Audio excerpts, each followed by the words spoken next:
धर्म सम्राट करपात्री जी, इतने सिद्ध महापुरुष, और विश्वेश्वर विश्वनाथ जी की स्थापना करके रात दिन आराधना काशी में। बड़े बड़े सिद्ध महापुरुष भगवान शिव की आराधना करते, बड़े बड़े सिद्ध महापुरुष भगवती अम्बा की आराधना करते। ये कौन सा ज्ञान प्रकट हो जाता है जो भगवत स्वरूपों का अपमान होने लगता है? मुझे यही समझ में नहीं आता। गुरु रूप से हमें शास्त्र के आचरण देने आए, मनमानी भ्रष्टाचार सिखाने नहीं आए। आज तक कभी कहीं भी भगवत स्वरूपों का अपमान महापुरुषों द्वारा नहीं हुआ। महापुरुष और भगवान में अंतर नहीं, पक्का मुझे विश्वास, हम तो चराचर जगत को भगवत स्वरूप मानते हैं, लेकिन आचरण कराने के लिए आचार्य गुरुदेव जैसे चले हैं वैसे ही चलना होता है। सदैव संतों ने अपने को अधम और तुच्छ और नीच कहा है। हनुमान जी जैसा कोई ज्ञानी, महाबली, कोई त्यागी, कोई ब्रह्मचारी, बैरागी, हनुमान जी जैसा कोई त्रिभुवन में द्वितीय हुआ हो तो बता दो। अतुलित बलधामम हेम शैलाभदेहम दनुजवन कृशानुम ज्ञानिनाम अग्रगण्यम।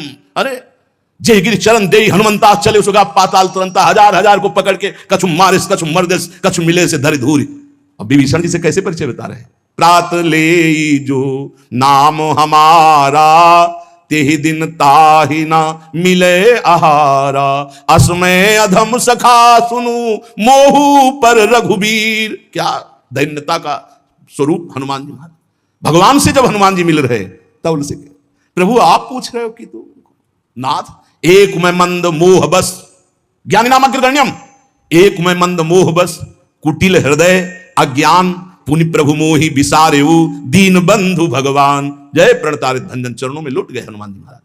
सबरी जी भगवान सामने बैठकर स्तुति करते हैं। जो नवधा भक्ति है वो उपदेश नहीं है, सबरी जी की स्तुति है। ये सब भक्ति सबरी जी में विराजमान, क्योंकि उसी समय सबरी जी भगवत धाम जाती है तो उपदेश तो उसको दिया जाता है जो आचरण में उतारे। सबरी जी तो सिद्ध महापुरुष अभी भगवत धाम जा रहे हैं भगवान के सामने ही।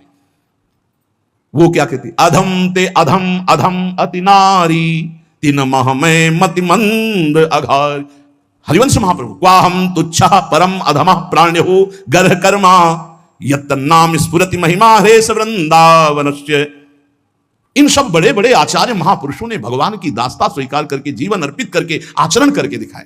जहां ये आसुरी अहंकार होता है तो ईश्वरोहम महम भोगी सिद्धोहम बलवान, ये सिद्धावस्था नहीं है, ये तमोगुणी आसुरी अहंकार का परिणाम है जो ये दिखाई देता है भगवत स्वरूपों का अपमान करके। नहीं, यद्यपि अभेद है वो महापुरुष शिव और वो अभेद है, पर आचरण जब करेगा तो स्वामी और सेवक का करेगा। काशी नगरी सिद्धों की नगरी है, ज्ञानियों की।